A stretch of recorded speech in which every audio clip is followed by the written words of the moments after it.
এলো না, কালকে এসছে মনে হয় না, পরশু এসছে।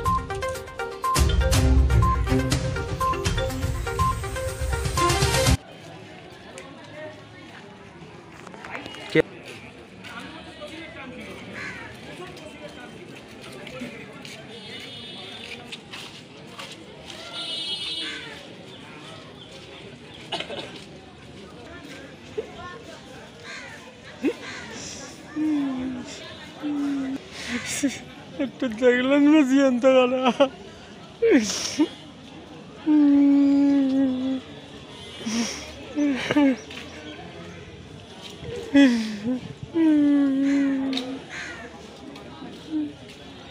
হ্যাঁ, এতদিন প্রশাসন যতটুকু চেষ্টা করেছেন, ওনাদের এখনও চেষ্টা চালিয়ে গেছিলেন। তো ওনাদের সহযোগিতায় আমরা মোটামুটি দেহ ফিরে পেয়েছি। তো ওনার পরনে মোটামুটি দেহতে যা কিছু চিহ্ন ছিল সেগুলো আমরা সব মিলিয়ে নিলাম, শনাক্তকরণ করেছি।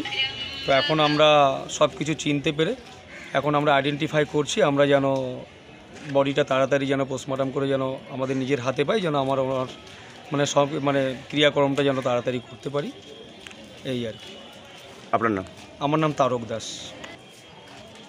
কালকে বিকেলবেলা খবর পেলাম যে জম্বুদ্বীপের চড়ার মধ্যে ওনাকে পাওয়া গেছে। তখন ওখানে যারা বোমলা মাছ ধরে তারাই এই খবরটা দিয়েছিল।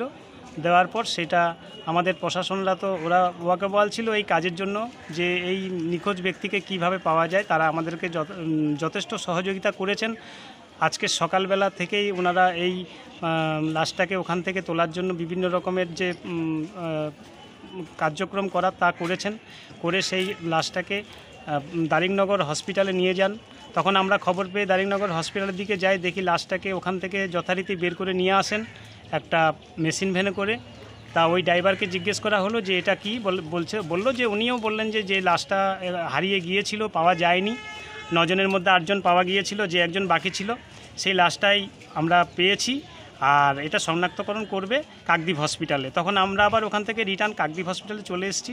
এসে এখানে শনাক্তকরণ করা হলো। ওনার ছেলেরা দেখেছে, দেখে যা কিছু মোটামুটি ওনার শরীরের যে একটা অঙ্গের যে বিষয় এবং গায়ে কী কী ছিল সবই সঠিক হয়েছে।